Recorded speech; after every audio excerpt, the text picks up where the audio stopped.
மிகப்பெரிய ஒரு தப்பையும் நீங்க ஒரு துரோகத்தையும் உங்க அடுத்த தலைமுறைக்கு செய்ய போறீங்கன்றத மனசுல வச்சுக்கோங்க. வணக்கம், நான் மருத்துவர் அபிநயா. 2026 நாம் தமிழர் கட்சியோட விழுப்புரம் சட்டமன்ற தொகுதி வேட்பாளர். இப்போ தொடர்ந்து பரப்புரையில நாங்க ஈடுபட்டு இருக்கோம். அப்ப பாத்தீங்கன்னா இதுக்கு முன்னாடி ஒரு 10, 20, 30, 40 வருஷத்துக்கு முன்னாடி இந்த விழுப்புரம் எப்படி இருந்துச்சோ அதே மாதிரிதான் இன்னமும் இருக்கு. கொஞ்சம் கூட எந்த ஒரு மாற்றமும் இல்லை, எந்த ஒரு வளர்ச்சியும் இல்லை. மக்களுடைய வாழ்வாதாரம் அதே மாதிரி தான் இருக்கு.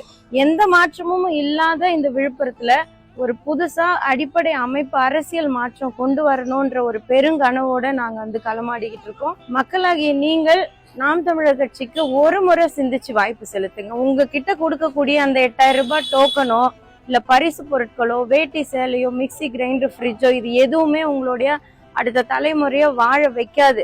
இந்த அறியாமையில இருந்து முதல்ல வெளியே வாங்க. ஒரு முறை சிந்திச்சு செயல்படுங்க. எத்தனையோ நலத்திட்டங்கள் செய்ய காத்துக்கிட்டு இருக்கோம். விழுப்புரத்தோட அடிப்படையே விவசாயம் தான். அப்ப அந்த விவசாயம் எந்த அளவுல முன்னேறி இருக்குன்னு பாத்தீங்கன்னா, தமிழ்நாட்டுல மாற்றம்னு சொல்றாங்களே தவிர அவங்களோட கொள்கைகள்ல மாற்றம் இருக்கா இல்ல வேற ஏதாவது செயல் திட்டங்கள்ல மாற்றம் இருக்கான்னு பார்த்தா இல்ல. திராவிடம் என்ன பண்ணுதோ அதே தான் இந்த தமிழக வெற்றி கழகமும் பண்ணிட்டு இருக்காங்க. பேசணும்னா நிறைய பேசலாம்.